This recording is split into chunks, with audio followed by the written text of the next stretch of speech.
Good evening, everybody. How are you? Blessed, I'm sure. I'm truly, truly sure of that. I'd like to say welcome back to day 6 of the 31 Days of Reflection, based on my number one best-selling book, Oh How He Loves Me, Reflections of God's Love for Me and for You. This is what it looks like. It can be purchased on Amazon.com, or you can inbox me on Facebook. If you want a personalized copy, I'll send it to you, all autographed and all that good stuff. Okay, but today again is day 6. And as always, we start off with our Bible verse of the night. And it is tonight Philippians chapter 4, verses 6 through 7. It says, don't worry about anything.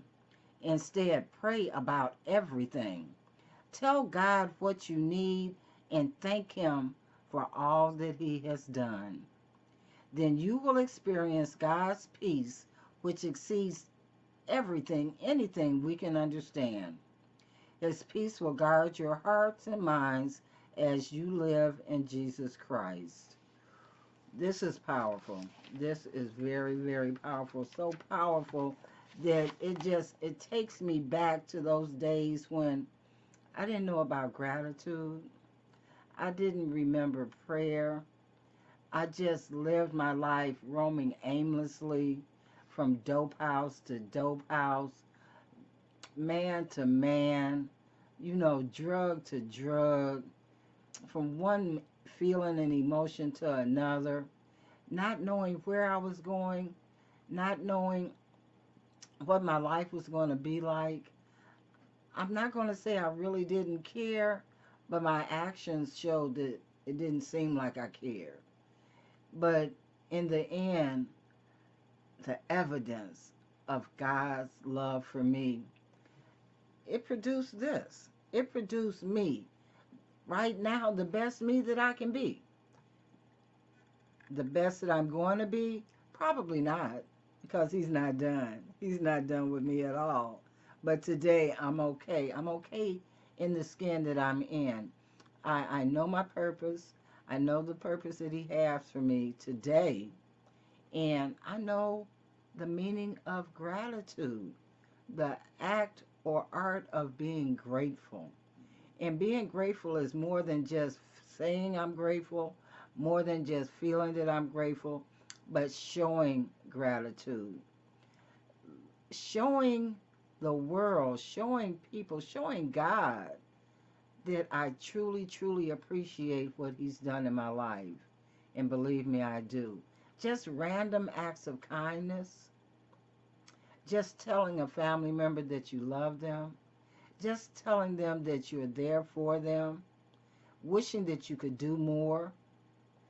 And I believe that that wish, that desire, is also a prayer. And I believe that it's manifested because when you genuinely want something for somebody and you want to do something positive for them to help them, God's going to help you make that happen. So in the book, I talked about the miracle of blessings connected to this reflection. And I talked about, even though when I didn't know how to pray for myself, even when I couldn't tell God what I needed, or even when I didn't know how to thank Him for what He was going to do or was doing for me, thank God for the Holy Spirit that interceded on my behalf. I know that that's what got me to where I'm at today. Without it, I wouldn't be here. I've told you, I tried to end my life on several occasions, but God said no. I got a plan for you. I'm tired of you worrying. Please just surrender. Surrender. Let go. Let God. Let Him do for you what you can't do for yourself. Today, I worry less. I pray more. I read my Bible more and I trust more. I have learned to thank Him in advance for all of the things that He's going to do for me. That He's going to do for me. I use a tool and it's called my blessing jar. Actually, I use it for a dual purpose. And all it is a big old mason jar. I put some labels on it. I'm gonna have my granddaughter, great granddaughter, help me put stickers on it because she loves stickers. She's got them; they're all over the place. But what I do with this jar, like I said, is a dual fold. Number one is I use it as a God jar. When I've worried enough, when I've gotten sick and tired of worrying, I write the issue down on a piece of paper. I said, God, you got this. I can't handle it no more. I can't even deal with thinking about it anymore. I write it down. I said, thank you for solving this issue. I know you got it. I put it in a jar. The second way I use this jar is it's when I recognize that my prayers have been answered, or I recognize a blessing that He's bestowed upon me. I write it down. And I say, Daddy, I thank you. I thank you and I love you so much for what you're doing in my life. And I name what He's done. I name it. I name it. I write it on paper. I say thank you. I love you.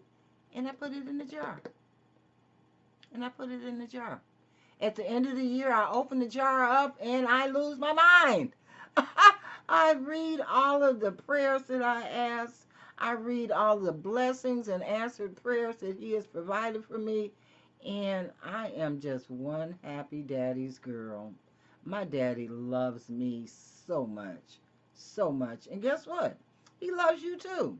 He loves you too. Reflect upon this, the serenity prayer.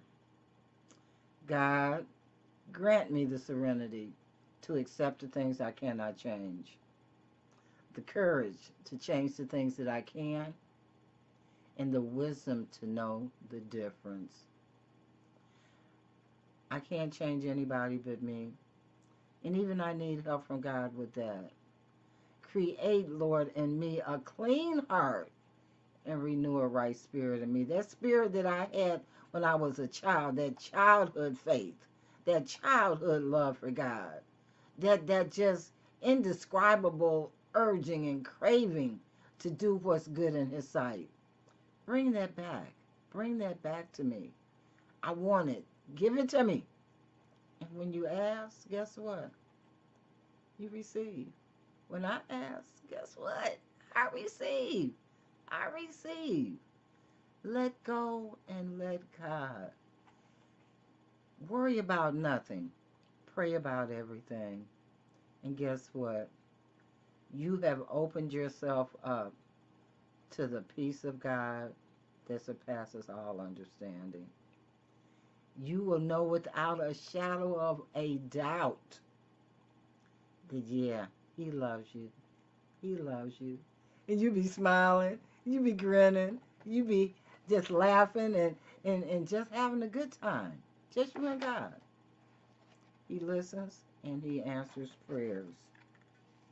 So again, reflect upon Philippians chapter 4, verses 6 and 7. And we'll be back here tomorrow night with reflection number 7. This is Tina Hobson, and you are experiencing 31 days of reflection. Today was day 6. I'll see you tomorrow, and may God continue to open your heart, open your spirit to all of the love that He has for you. Good night and be blessed.